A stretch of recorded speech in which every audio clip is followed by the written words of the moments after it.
Have you ever felt like someone was changing the facts of your life right now? As if you were living in a psychological thriller where the bad guy wasn't hiding in the dark, but was sitting right next to you, smiling? Carl Jung once said that everything that bothers us about other people can help us learn more about ourselves. What do you do when that irritation isn't random, though? When it's been carefully planned? When someone has played with your mind instead of yours? You will never look at relationships the same way again after hearing what I'm about to say. Jung learned something very important about people. Everyone has a shadow or a part of themselves that they'd rather not show. Most people don't know this, though. People who use emotional manipulation don't just have shadows. They use yours as a weapon against you.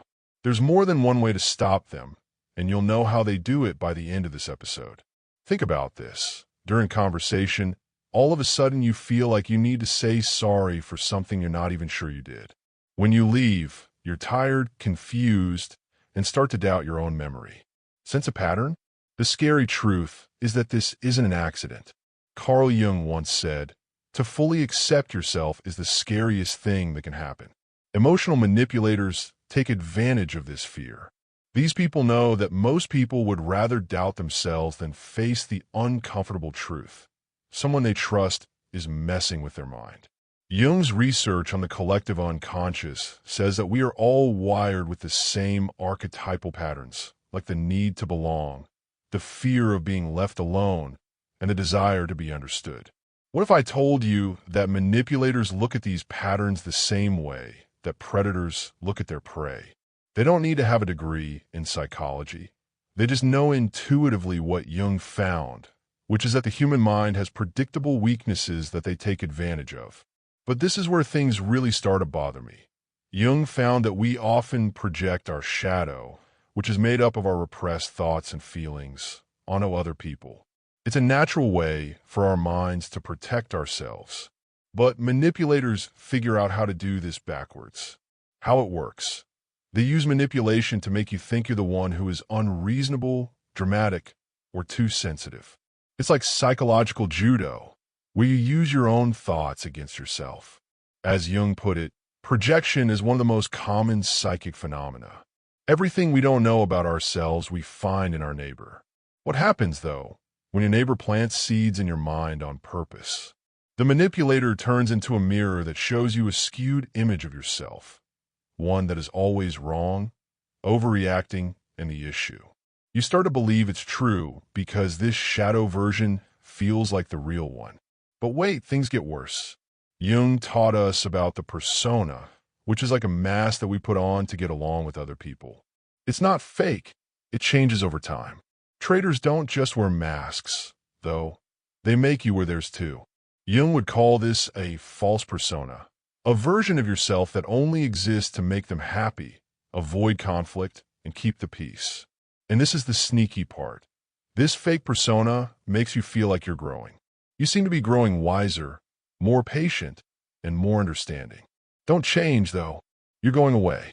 Jung said that individuation, or becoming your true self, means bringing together all of your personality traits, even the ones you don't like. Manipulators stop this integration from happening by punishing honesty and rewarding conformity. They also make you part of your own psychological prison, which is a shocking truth. You're in charge of your own emotional jail cell. Jung found that families, societies, and groups can all have collective shadows, which are unconscious patterns that everyone shares and that affect how people act. People who are good at manipulating know this instinctively and use it to their advantage. These people don't just control you. They control everyone around you as well. People who are close to you tell others and yourself about who you are, what you've done, and how you should feel. Jung said, "It has always been hard for the individual not to be overwhelmed by the tribe. But what happens when someone takes over the emotions of the whole tribe? The manipulator acts like they are the one who is being reasonable, the victim, or the person who just wants to help. At the same time, you're seen as the problem because you're unstable, dramatic, and hard to please." Most people don't understand what Jung knew. The anima, feminine in men, and the animus, masculine in women, are opposite gender psychological elements that we all have. These show our ability to feel, trust our gut, and connect with others. Manipulators specifically target these parts of your mind. They play on your need to care for others, your desire to understand and heal others, and your ability to understand and forgive. They put their problems on you as an emotional burden.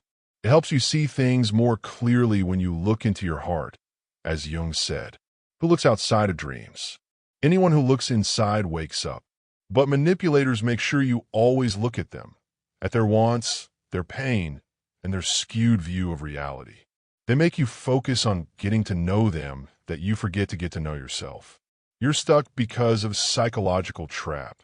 The ultimate goal of human psychological development is individuation, which means becoming whole, real, and self-directed.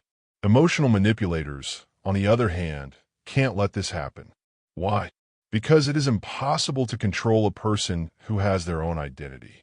Psychological games are easy to spot for people who really know themselves, trust their gut, and have accepted their shadow. Jung found that the way to becoming an individual is through what he called active imagination. This means being able to talk to your unconscious and listen to your inner wisdom. But manipulators fill your mind with noise, doubt, and confusion, making it hard for you to speak up. There is always someone else's voice loudest in your mind when they do this. They don't want you to know this. The collective unconscious is a deeper level of wisdom that all people share. It lies below your personal unconscious. This is where your deepest instincts about truth, danger, and being real live. Manipulators do everything they can to disconnect you from this inner compass. They try to convince you that your gut feelings are wrong, your emotional responses are too strong, and your mental radar is broken. Jung found, though, that this deeper wisdom is hard to completely shut down. Jung said, "Your job is not to look for love. Your job is to look for and find all the walls you have built up inside yourself to keep it out." What if, though, those walls aren't even yours? How come they were put in by someone else? And now comes the big moment that changes everything.